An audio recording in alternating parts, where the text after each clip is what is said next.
Maybe. Ah, there we are.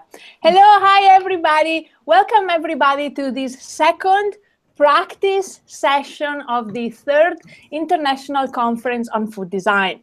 This is the first food design conference to be 100% virtual and therefore 100% free.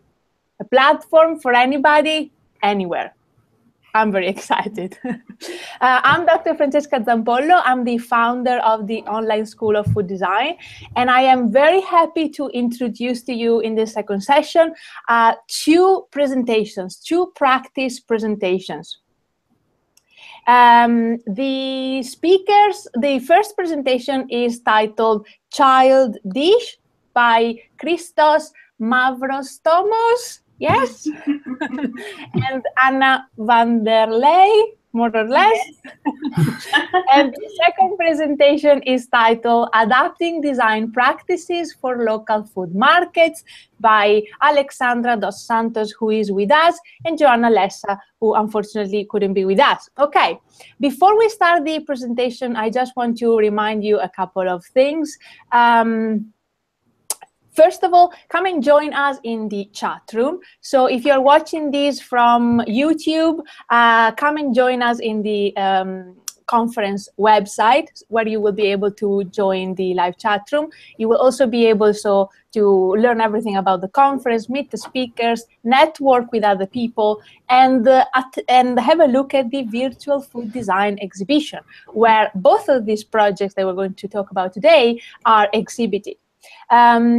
And if you are already in the conference webpage, then the live chat room are on a green tab on your right. You just click in there, and then just remember to click on the three lines, the icon on the top right that looks like three lines, so you can write your name. Otherwise, you will just be guest 1, 2, 3 or something. Right, and finally, I also want to remind you of our hashtag Food Design Live. Share this conference with your friends and with your colleagues, and let them know what you are seeing and what you are learning, and use Food Design Live so I and everybody can trace those tweets and be part of them and retweet them, etc. Right, I'm already seeing a lot of people in the chat room. Welcome, everybody. There are 3 chat rooms in the conference webpage. The chat room where we are for the live talk is the first one on top, called Chat Live Talk. So click on that one, come on in, say hello, tell us where you are from where you are connecting, and start asking your questions to the speakers throughout the presentations. At the end of the 2 presentations, during the Q&A session, I will be reading your questions out loud, and the speakers will be able to reply. That's it. Okay, so our first presentation is CHIL-DISH project. Kristos and Anna, the virtual stage is yours. Okay, Kristos? Thank you, Francesca. First of all, thank you for this wonderful opportunity. We are really excited to be here sitting behind our computer and present our project to all of you who are viewing today. So I'm Kristos, and my background is in industrial design. I'm designer, entrepreneur, and also a teacher on service design. Hello, I'm Anna van der Leij. I'm teaching contemporary design at the Aalto University School of Arts, Design and Architecture in Helsinki, and I have my own design practice. All right, let's put our presentation. No, yeah.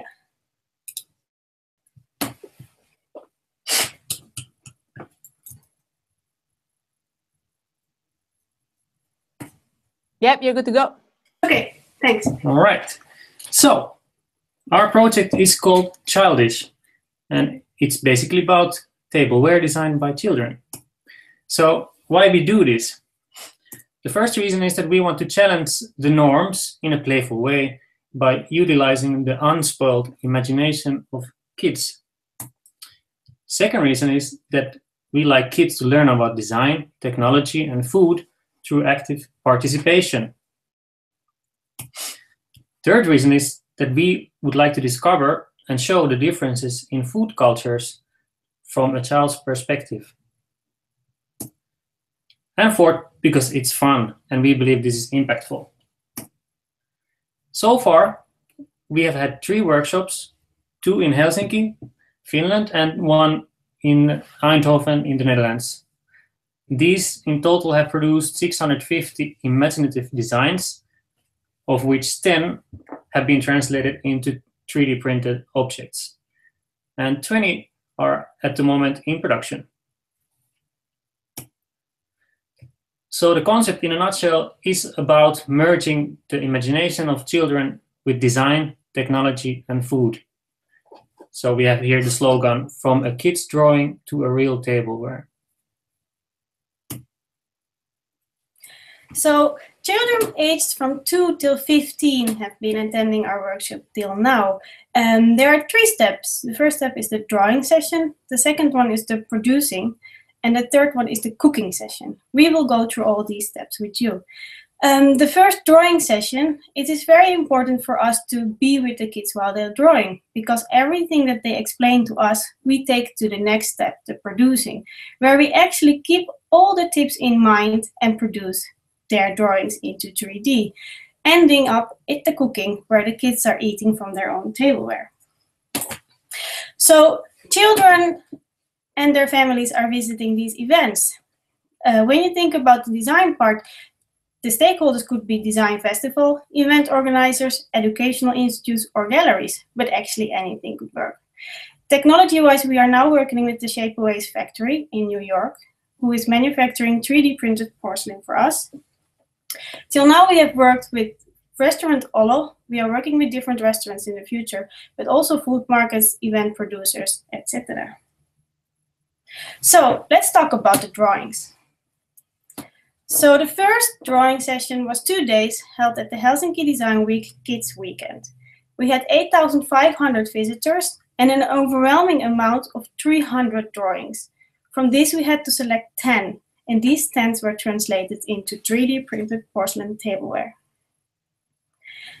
So when the kids come to our stand, they will have a form shaped like this. We asked them to draw the world's greatest tableware from which they would like to eat or drink from.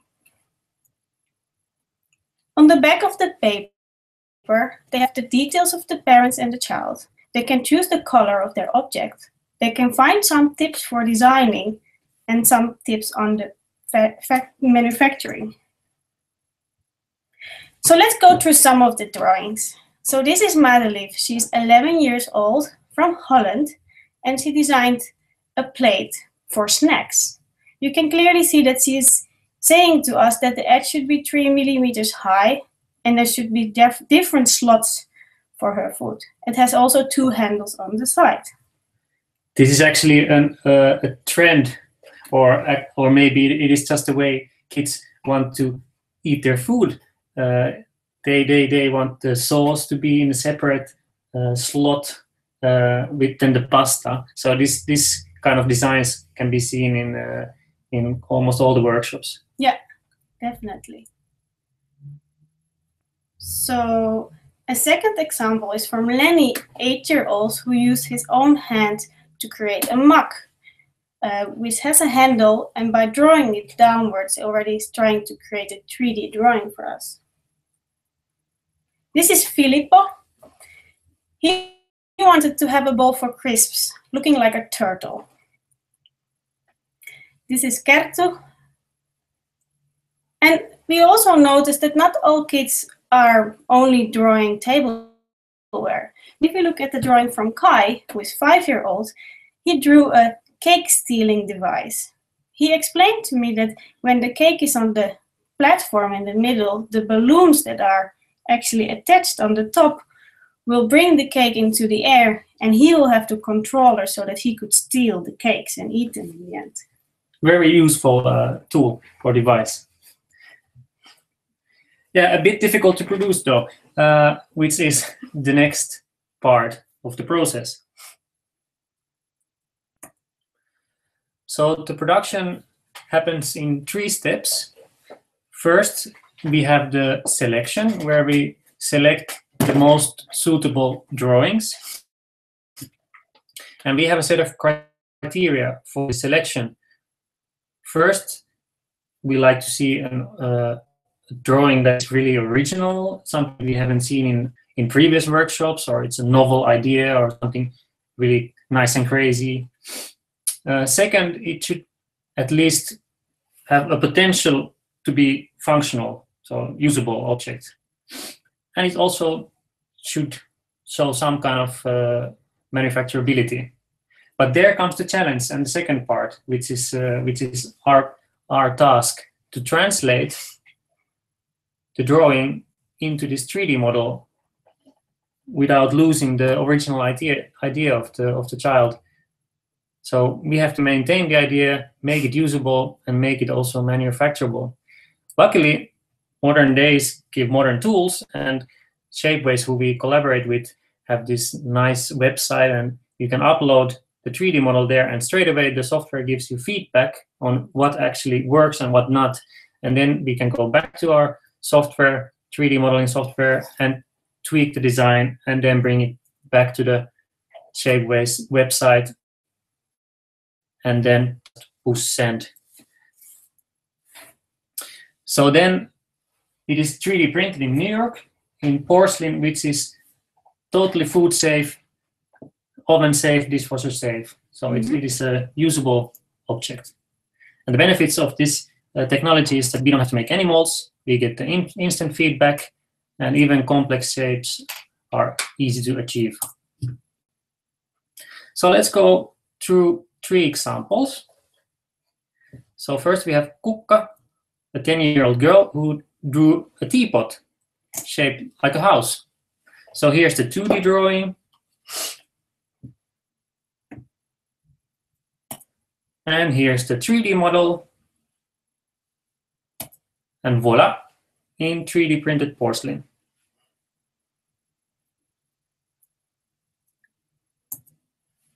Then next we have Matti, a 10-year-old boy, who designed a coffee mug in the shape of a bolt. And here's the 2D drawing and the 3D model and the final object. And finally we have Hila, our youngest contestant, 5 years old, girl who designed a plate for mashed potatoes and salad. Here is her nice drawing. And here's the 3D model, and she requested it to be in red. What's her wish? There she has it in red. So then comes the third part, the cooking session. This is very important for us, this part, because only working with kids' drawings and translating them to tableware is actually maybe not enough. But how could they actually cook for their own plates, learn from chefs, and does the food taste better when you eat it from your own design? So, Kristos, do jump in if I forget something. So the first cooking day was at the Olo restaurant in Helsinki, which has a Michelin star. 10 chefs from different restaurants gathered there, and 10 kids who actually for the first time saw their drawing and their tableware. So they started with going to the local food market. So every chef, together with the winners, were walking to the food market. There they were buying ingredients for their favorite dish. So actually before the event, we have given the information on the favorite food of the child, and also a picture of the table where they had designed. So the chef could already make some preparations before they went for the food market to pick some fresh ingredients. After coming back from the food market, the chefs and their kids went into the kitchen where they were preparing their favorite dish. And the knowledge of the chef was shared with the kids. Here you can see Hila's plate with the drawing and the end result, the dish. It's a proper Michelin star dish. And here is Solvi. She's giving the finishing touches to her ice cream dish. And here's Luca, he's grating, actually this is strawberry chocolate if I remember right, and he's grating it on top of breakfast cereals. And he has a plate that's also actually in the shape of a house. And here is the teapot in use. And this is a funny story because we were not sure at all would this design work. We couldn't test it before the food event. That is the liquid coming nicely and clean out of the teapot. So we were a bit in a panic because she was supposed to pour hot self-made lemonade out of the teapot in front of video camera. So we had our fingers and toes crossed, but everything went fine and worked perfectly. And we want to end this presentation into this picture, which in our minds epitomizes the whole project. So we had 10 kids, 10 top chefs. We put them together and created 10 unforgettable experiences, which hopefully will ignite the spark in the kids that would then hopefully guide them to become the future designers or chefs. Who knows? So thank you all. The next CHIL-DISH event will be at the Food Smaak op de Heuvelrug in the Netherlands, and you can find more information online. Thank you. Bye.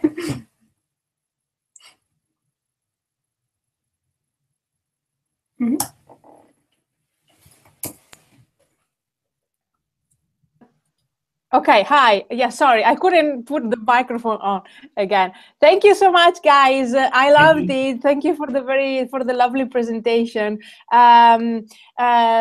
Also, thank you for being perfectly on time. So I'm going to ask anybody all of those who are in the chat room to start asking their questions for Kristos and Anna, and I will be collecting the questions and I will be going through them during the Q&A session. We are in the chat room called Chat Live Talk for everybody. Okay, immediately into our second presentation. The author is Alexandra dos Santos and Joana Lessa, who unfortunately can't be with us. Her presentation title is Adapting Design Practices for Local Food Markets. Alexandra, this virtual floor is yours.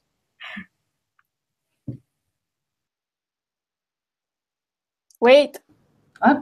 Oh, sorry, I put the I unmuted you. Go ahead. Now everything is fine. I will start again. Hello, everyone.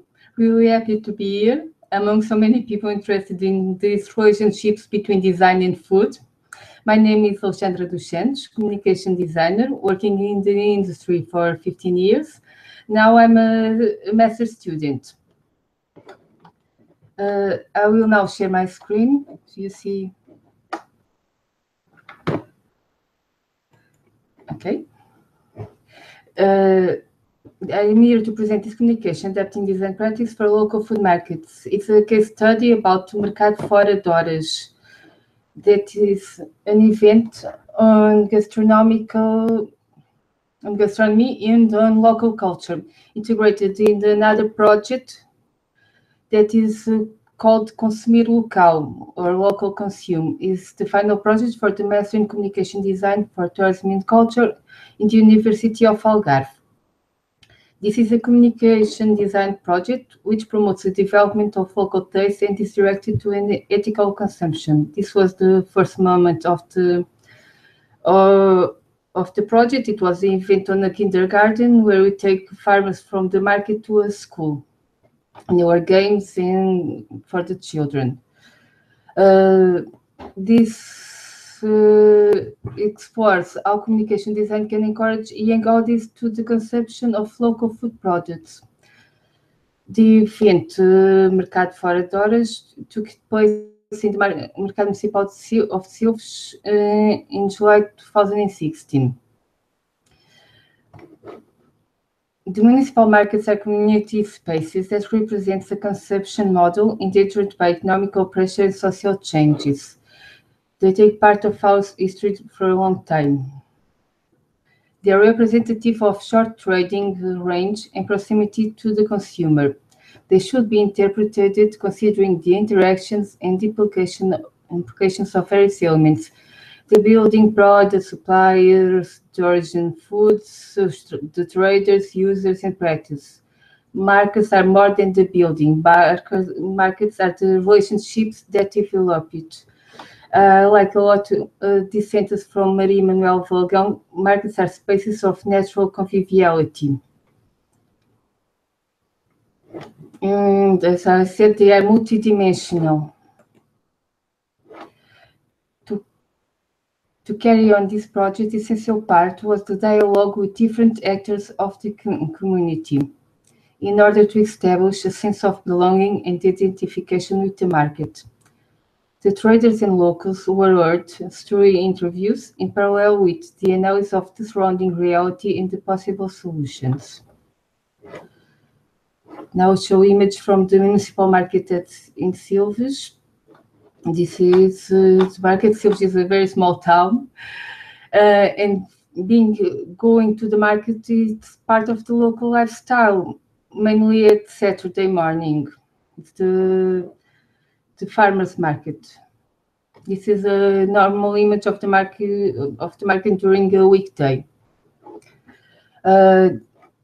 The research conclusion shows that the municipal market of Silves suffering of aging and distancing of consumers, which is reflected in the lack of motivation of the sellers. The most often mentioned question by respondents was the working hours between 8 and 13 as inadequate to the present.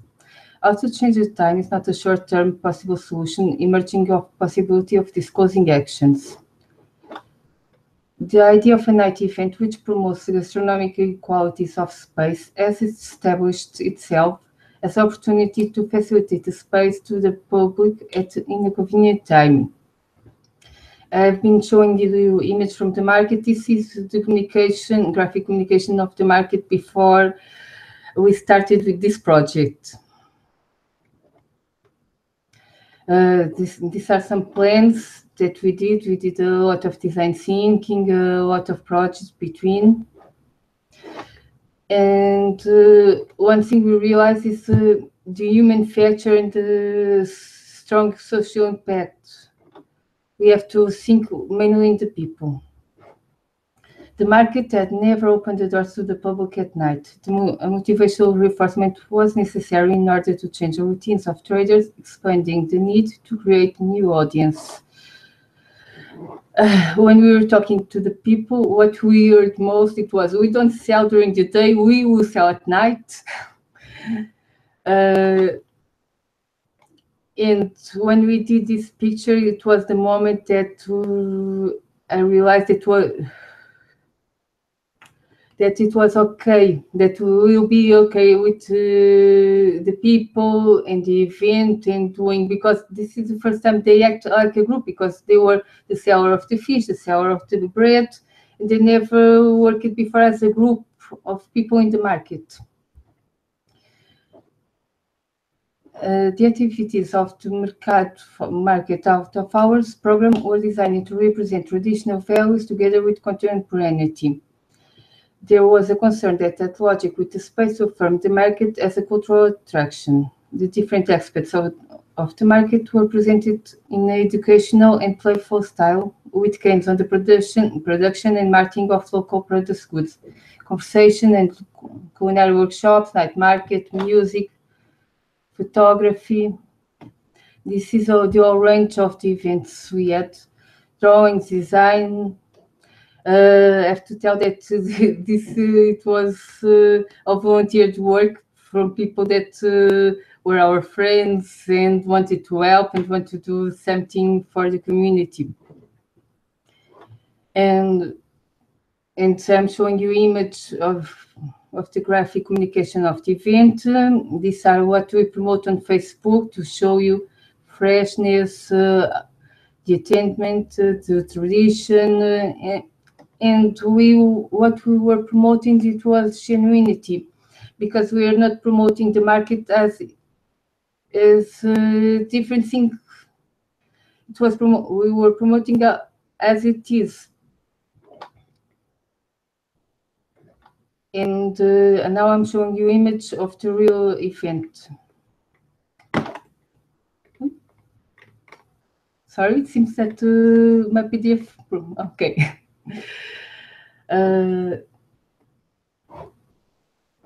The result of this, it was the public mass involvement, the novelty of and specification of the event, which transformed freely into a celebration of community. For example, people that were selling, they brought their own food, their instruments, they started joining groups, singing, dancing, and what we can see is the design as a promoter of strategies and tools for the preservation of cultural identity in the market can take part in the construction of cultural and social systems, presenting solutions for a future that which bets in territorial balance. I will finish. This is a survey that we did after the market end to some visitors. And one of the questions was if they started to know the market better. 59% told that a little bit better, and 28% that, wow, better than before. And if they considered the event important, and this kind of event important, 100% responded to say yes. If they contribute to the environment community, 61% told yes. If they agree with the time, 98% told yes. This is a sentence that Anonymous put on the survey to continue this kind of activity. And I would like to finish with a citation of Manzini, that I love to read Manzini, and the designers responsible professional has a role to play in design for solutions for the future. We designers have the possibility and the ability to make great plans and global plans. So we can interact in a different way than some other professions. And thank you for being here.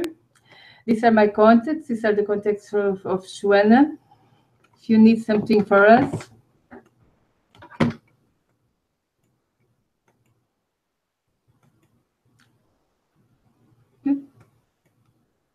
Okay. Thank you. Okay. Thank you so much, Alexandra. Sorry, I was still on mute and I couldn't click fast enough. Thank you so much. Brilliant. Thank you both. Thank you, Alexandra, and thank you, Kristos and Anna, for your lovely presentations. I want to remind everybody that this session is a practice session, and the previous one was a research session. Today we're going to have another practice session with 3 more talks and another research session with 3 more talks. All practice projects, including Alexandra's and Kristos and Anna's projects, are collected in the virtual food design exhibition, which is accessible from the conference webpage on the left menu. So I urge you to go in there and have a look around. They have beautiful images and videos and descriptions. So feel free to go in there anytime you want. And also because of the beauty of this type of event, being it free and being it virtual, the exhibitions also will be open. They open today and they will be open forever. So so anybody who will be curious can do that, and the exhibition is always going to be there forever and ever, or until the internet crashes. I hope it doesn't. So we have a question that you guys have already answered in the chat room, but we can answer it again for everybody who is not in the chat room. So it's from Kuku, I'm not sure, Cantu, and I think she is from Montevideo. I remember from before, so Uruguay. Thank you. Question for Kristos and Anna. Did you only work with 10 kids, or did you start with a higher number and then make a selection? How did you choose the kids? Yeah, like we already answered on the chat, but so we had the first workshop that was 2 days during the Helsinki Design Week. And the nice thing with Helsinki Design Week is that they have a separate weekend for only children. So there are a lot of children activities, workshops, and clothing brands and so forth. So we had this workshop during those 2 days, and there were 8,500 visitors. So it was quite a chaotic 2 days, but a really fun one. And kids could freely participate in our workshop and just come there and draw, and we would then guide them. So in total, I think could be that we had a higher number, but drawings that we could actually save that made some sense were 300. Yeah. And from those, we then selected 10 to be translated into 3D models and printed. We have been there the full time for full days, and we talked with the kids, and also when the kids are ready with their drawing, they present their drawings to us, explaining what did they draw, is it a top view, what we're looking at, is it round, what do they mean with the drawing. So all that information we try to remember, we make some notes, and we take it with us to the next step. I just want to add to that very quickly. Is there a future to this project? Is there another session that you have in mind? I understand you had only one for now. Are you planning more? Three already. Sorry, 3. Yeah. So we have had 3 sessions, 2 in Helsinki and 1 in the Netherlands. And there's upcoming one in the Netherlands. And we are also talking to maybe get one into Switzerland. And we would love to have sessions on different places on the world. Yeah, because fantastic. No, go ahead. Yeah, because we're quite keen in seeing how kids actually think about food, and can we see differences in how they eat or what they eat and how would they like to eat. For example, in the Netherlands, you could already see from the results that kids draw tableware for eating French fries, and that happened 0 times in Finland because we don't eat as much French fries otherwise than in McDonald's maybe, and some other. Yeah, in Finland it was mainly smashed potatoes. Yeah. When we talked about potatoes. Yeah. So we are very interested in seeing these cultural differences, and then in the end collecting all this tableware from around the whole world. Yeah. So hopefully we have this kind of physical data bank which we can then display. One day to everybody. Do you have the prototypes or do the kids keep it? Okay, this is a good question because 2 answers. The kids got them. Yeah, of course. And did you make a copy? Sorry? Did you make a copy? Did you make 2? We got a copy, but they went on an exhibition that goes around Europe at the moment, so we don't have any any ourselves. But the kids got them, and there's this question I see here in the chat, that how did the kids feel after finishing this experience, which is really important question, and I think kids can't really answer it straight when asked after the moment. Maybe it sort of grows in them year by year. But we actually talked with the parents during the event, and they were really blown away, and they were really happy. And of course, you could see from the kids that they had a glow in their face, and they were all enjoying the day. And what was very, for us, sort of, amazing that 2 of the kids came to us and said that they actually would like to become a designer, and 2 of them want to become chefs. And then we thought, we were looking at each other, and then we thought, okay, if we can achieve something like this with a project like this, then that's of course amazing. Yeah, and we actually met approximately a year after the event.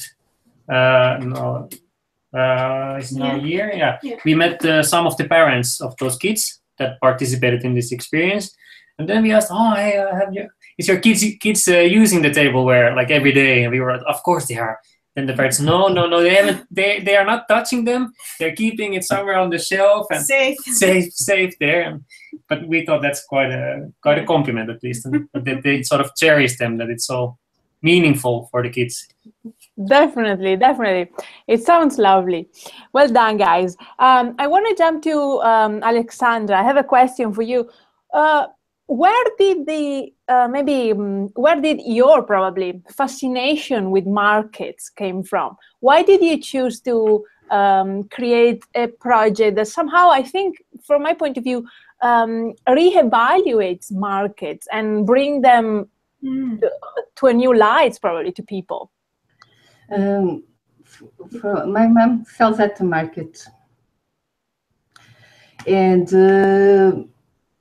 she was always saying that we don't sell anything, and the people around her always saying the same. This is getting worse for day for day, and I thought, no, can not be here with arms crossed and not do nothing. We have to try to do something.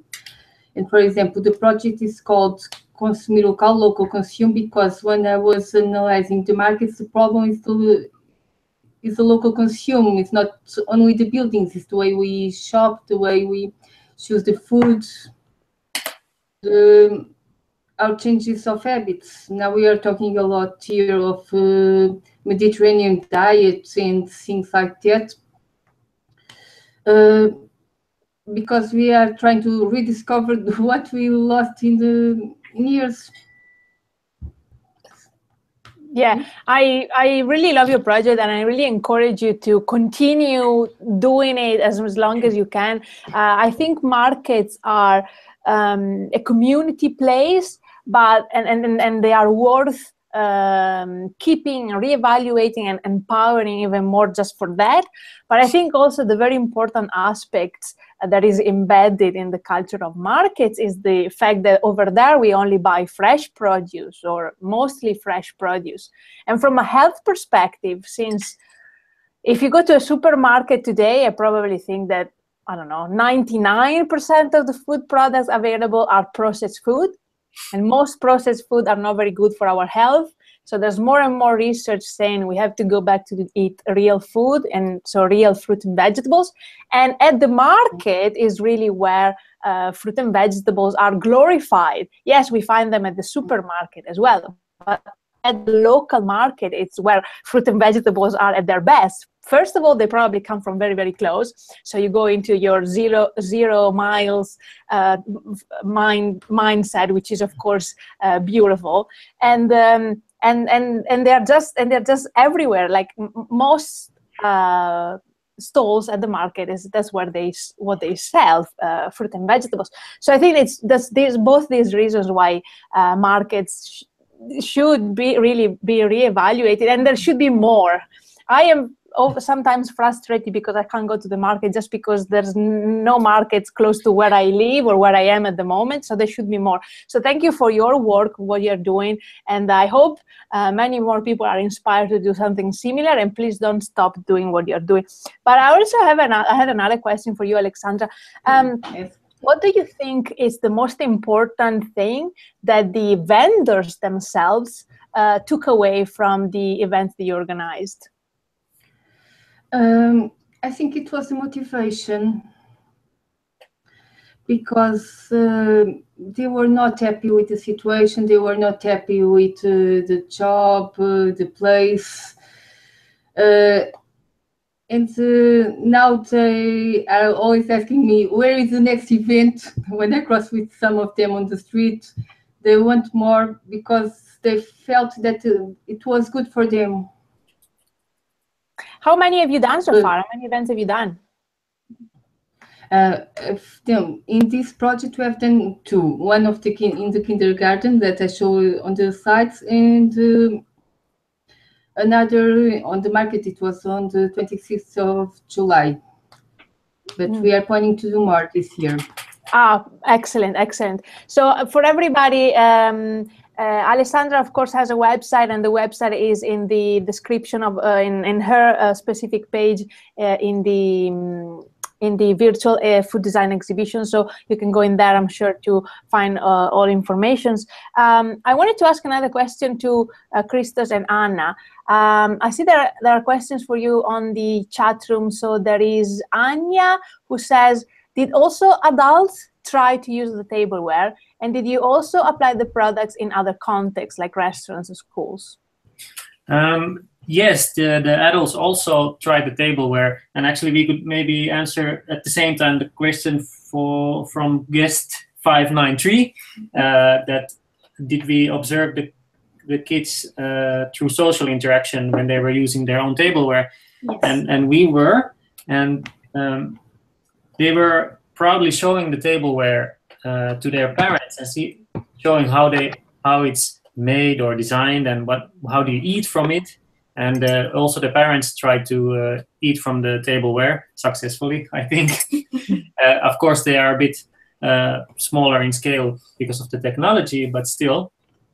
And they did cook the meal together with the chefs themselves. So the kids cooked the meal themselves and then ate the meal from the tableware they had designed themselves. So it was sort of this full circle.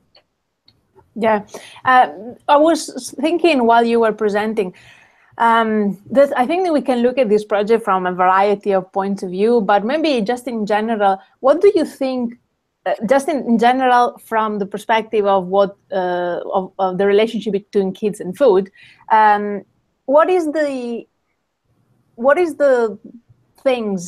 have you observed about the relationship between kids and food?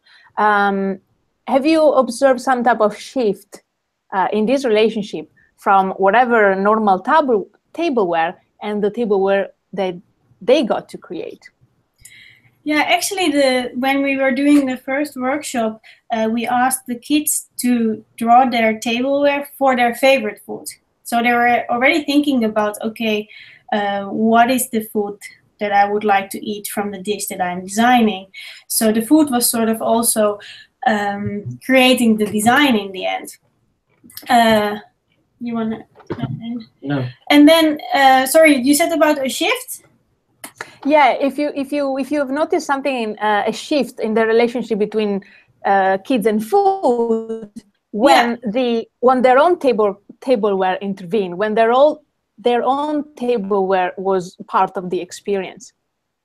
Yeah, I think it's difficult to really say yes or no. What we do noticed is that the kids were extremely proud of going to the market because they were actually buying fresh ingredients for their own dish in the end. That was also a big part of the cooking day. They were cooking it themselves, learning a lot from the chefs, and also the presentation on top of the tableware was done by themselves. What the shift for them in the end, maybe you can add. Yeah, I think funnily enough, I think that they started maybe realizing that, is it working or not? Yeah. The tableware. And that's exactly what we want to happen. But sorry, we don't have always the time or resources to really take it further with the kids to start thinking what is good, what works, what not, and then maybe improve the design. So have this sort of iterative process. Mm-hmm. But already then in the cooking event, you could see that they were really thinking, and we were discussing with some of the kids, what do you think that does this work now? Can you eat well? Can you hold the cup or whatever you have? Does it taste better or not from your own plate? Yeah, yeah. And of course, for them it does, but it's difficult to say if it's. I think it's to articulate. Yeah, but I think it's the emotional attachment that you create to this object because you have been involved in it yourself, and actually it's not that much that you need to do as a child to be able to have your fingerprint nowadays because of the technology. So that's yeah. I don't be sorry because you don't need to have all the data right now. Maybe the purpose of your project is not that of collecting data, but of stimulating and inspiring research questions for other researchers. Definitely. Exactly. In the previous sessions, we had Beatrice, Eleonora, and Doriana, who actually had a research project that was about seeing the perception of taste when with different materials. So you were talking about shape and color. They actually saw the difference of taste when you're eating with the clay or with plastic or with glass. So I'm seeing already connection in these different sessions, and I'm really enjoying them, and I hope the audience is too. There is another question from Eric. Hi, Eric. And this is the question. How can you, hi, Anna and Kristos, how can you bring your findings, the findings of your projects to the market? Any ideas yet? Yeah, hi, Eric. Thank you for the question. If you mean with the findings to bring them to the market, that sort of capitalizing on this or taking to the more commercial level, meaning selling these, for example. For that, we already have a plan.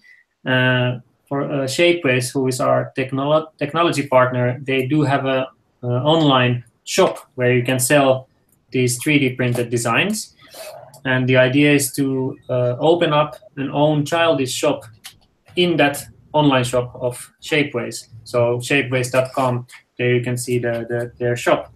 So the idea is to put some of the designs there and to sell them to everybody who wants to buy.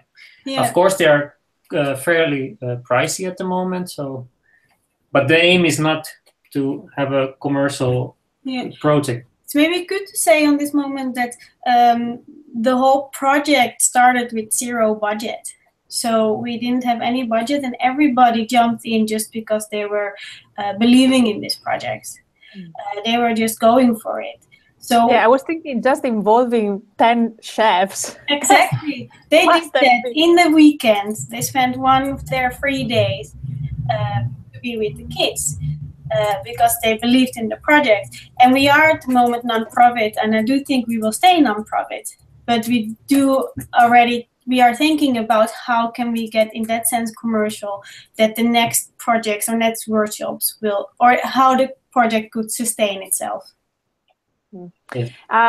I was thinking that I don't know if I can, but just out of a self-proclaimed brainstorming addition, I was wondering whether maybe you could involve the kids in the prototyping session too, or maybe I don't know if it is feasible, really practically, but show them how 3D printing works, how 3D drawing works.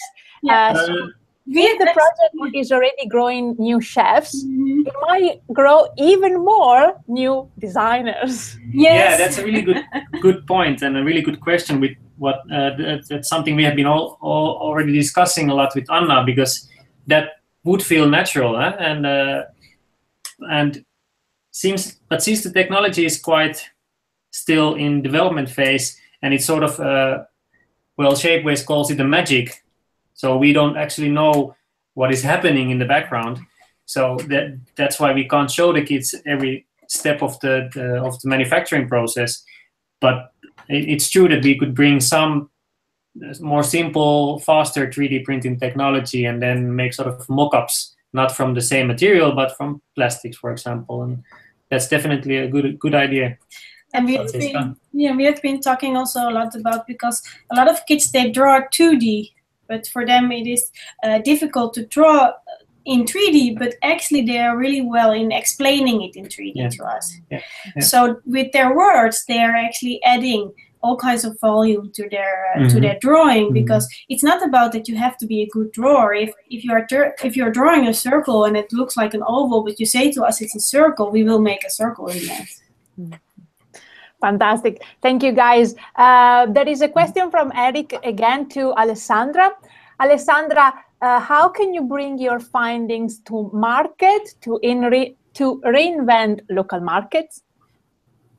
Okay, that's a good question. Thank you very much. It's a very huge question. Yeah. No, because what I'm trying to do is, if I do like an event like I did before, try that each event would be unique, and I think what should be important to the market is to promote the market as it is, with its own values, with the people that already work here, because this is for them. But imagine that I change from market. I don't do it here in this town. I do in another town. Now we will have to study the market, the implications, the local products, what people do there, and then with that kind of study, do another thing. It could be another situation. But ideally, you could easily probably replicate the same model, given that you have the resources in terms of people and whatever else in another town, in another country. You could replicate the same model that you've used, which is quite beautiful. There's another question for I think it's from no, sorry. Anya, Curious Cuisine, who is your question for?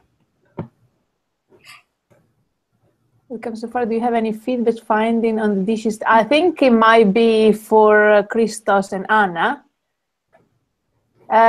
How were the experimental outcomes so far? Do you have any feedback finding on the dishes? Taste, structure, look, etc. And by the way, she is Julia, I got mixed up with the name, but she is Julia Nax, I think you pronounce her surname, and she will be talking in the following session, so you will be seeing her at 6 p.m. Kristos and Anna? Oh, is it really for us? Yeah. I think so. Okay. Because you talk about dishes, structure. Well, the findings are, well, that's also a really good question.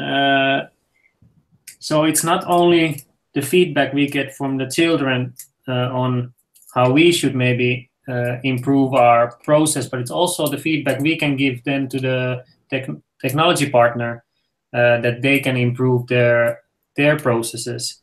So what actually does the market want? What do kids want? What kind of colors do they want? We could see already that they are not really, kids want to have all kinds of colors and bright colors and etc.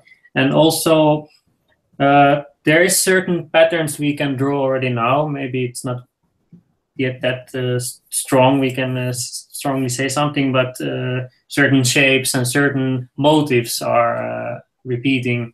What animals are quite popular with kids and these kind of things.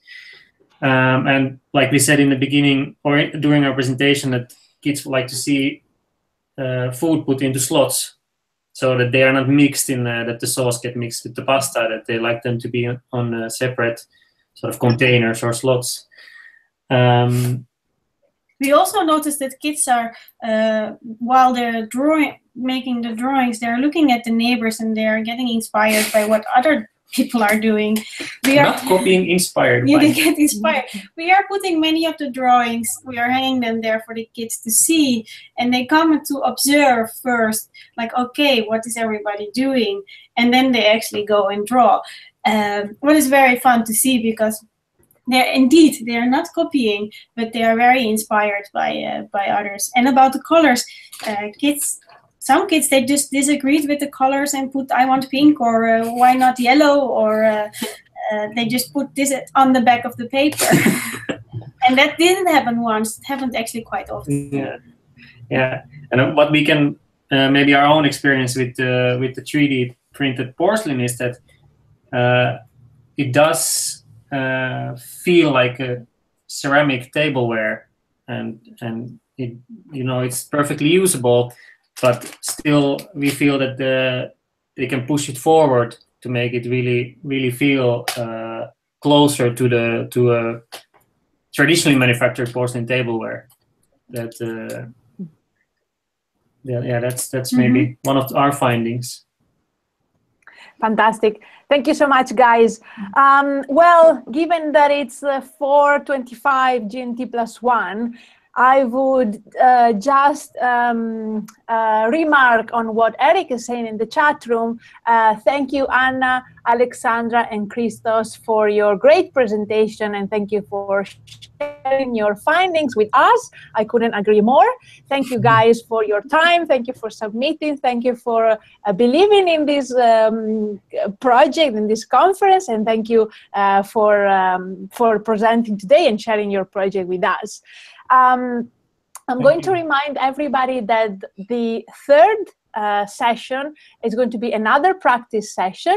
It's going to be at 6 p.m. GMT +1, and we are going to have 3 projects. So I'll see you there in about more than how much? 1 hour and a half. And then we'll have a 4th session today, February 17, at 8 p.m. GMT +1. That is going to be the last session. It's going to be a research session, and we are going to have 3 more presentations. So a lot more to come, without mentioning that tomorrow we'll have 4 keynote presentations, tomorrow, February 18. So just go and have a look at the conference program and make sure that tomorrow you're there. It's Saturday, so there's no excuses. Okay, thank you, everybody. This reminds me that before I leave, I just want to mention how beautiful it is to go through the chat room and see people from all over the world. I've never seen so many flags all in one place. That's Netherlands, that is Taipei,